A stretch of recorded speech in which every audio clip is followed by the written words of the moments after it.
for more. Good afternoon, Janine. Now take us through the latest from the summit. Yes, good morning and welcome to Port Elizabeth. Thank you very much. There have been some really exciting speakers this morning, all about how to grow the blue economy, what needs to be done, and at the same time, still maintaining and seeing that the asset, the ocean, is kept intact as it should be. And as you did mention, a number of speakers this morning, but I'm joined this morning by the CEO of SABC, Commander Mkele.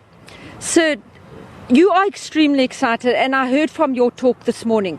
Just where are we positioned at the moment as a country to grow the blue economy? There's never been a better time for South Africa to be in this sector. Firstly, the national consensus that this is important to all of us, and all the wheels are turning at the same time. We're preparing young people in terms of skills. The industry is putting their money in. Government is creating an environment in which industry can grow, and communities are ready. Commander, the Eastern Cape has 3 commercial ports. How significant is this? There's no other province in the country that has 3 ports located within a stretch of 800 kilometers. And the fact that the Eastern Cape has been deemed a poor province in the country was unfortunate.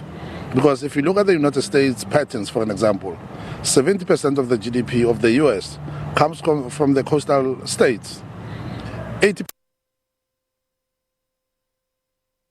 A coastal province becomes poorer compared to inland. It didn't make sense. It only shows that we're not using our oceans for economic development. Now share with us, what percentage of imports and exports are done by sea? I believe it's extremely high. South Africans should be sailors. The whole country must be sailors. 98% of all goods that enter and leave the country come on the back of ships. And that business is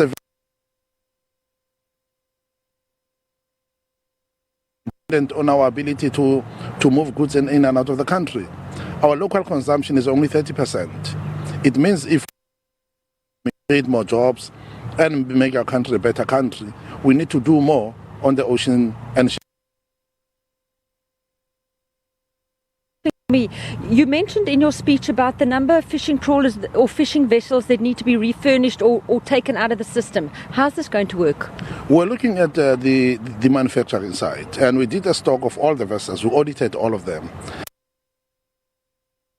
Vessels that need to be rebuilt. In the past, would be importing them out of Spain and other countries. But government has taken a conscious decision that to support our manufacturing, especially because the fishing vessels are a size that we can handle as a country. There's 800 fishing vessels that we need to build as a country now. That is why we're bringing our universities, our innovators, and the industry, and we need to move that we recapitalize a fleet of 800. And briefly, the blue economy, how big a vessel, for want of a better word, is it for job creation?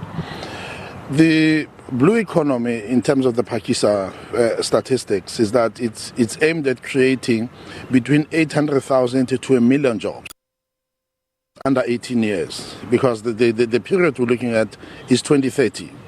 If by 2030 we can create 1 million jobs, there's no other sector that I know of today that has that potential. It's measured, it's calculated, industry is on board, communities are on board, universities and colleges are preparing people.